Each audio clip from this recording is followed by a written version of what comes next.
So, what does it actually mean to be rich in America? I'm not talking about what you see on social media with the private jets and the mansions. I mean, what do the real numbers say? You might be shocked to find out where you really stand. So, let's break it all down. A little while ago, this number was absolutely everywhere. $2.5 million. It got plastered all over the internet and became this huge, intimidating benchmark. And for a lot of people, it just felt like this impossible wall to climb. Like real financial freedom was just, well, a fantasy. But here's the kicker, and I really want you to catch this. That number isn't based on reality. It's based on perception. It's what people think it takes to be wealthy. Today, we're going to cut right through the noise and look at the actual hard data. So what's the difference between that perception and the real numbers from the Survey of Consumer Finances? Well, it's not just a little gap. It's a massive canyon. And you know what? Understanding this difference might completely change how you think about your own financial journey. Okay, first, a real quick definition so we're all speaking the same language.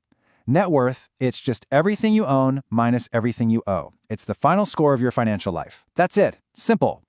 All right, let's start climbing the wealth ladder, beginning right at the foundation, the bottom quarter of all U.S. households. For this group, the mission is totally laser-focused on one thing and one thing only: building stability. We're talking about a net worth of less than about $29,300. And life here can feel like you're walking on a tightrope. It doesn't matter if you're just starting your career or maybe you're recovering from one of those curveballs life loves to throw.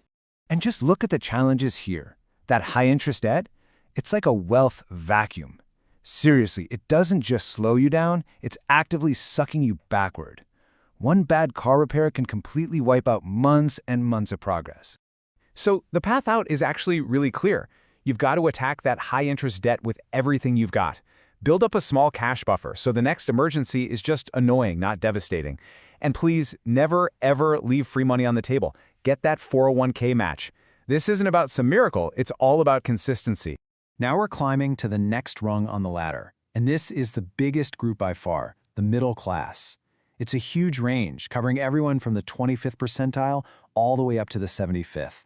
And the mission here, it shifts from just stability to creating margin and then building some real momentum.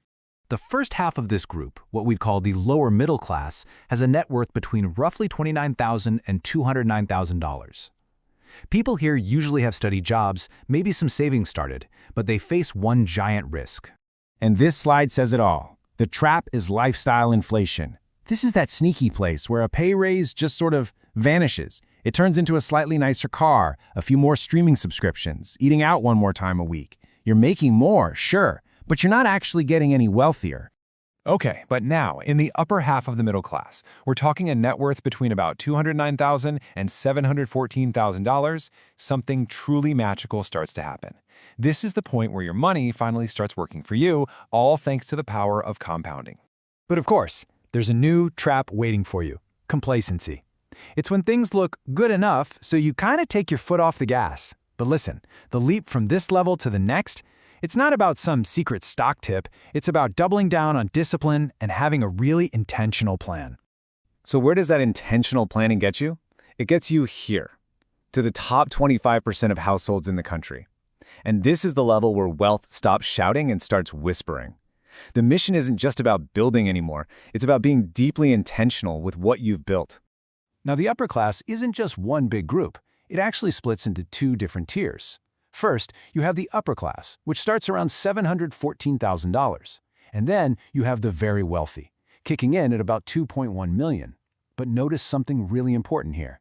Even the starting line for very wealthy is way less than that viral $2.5 million number we talked about.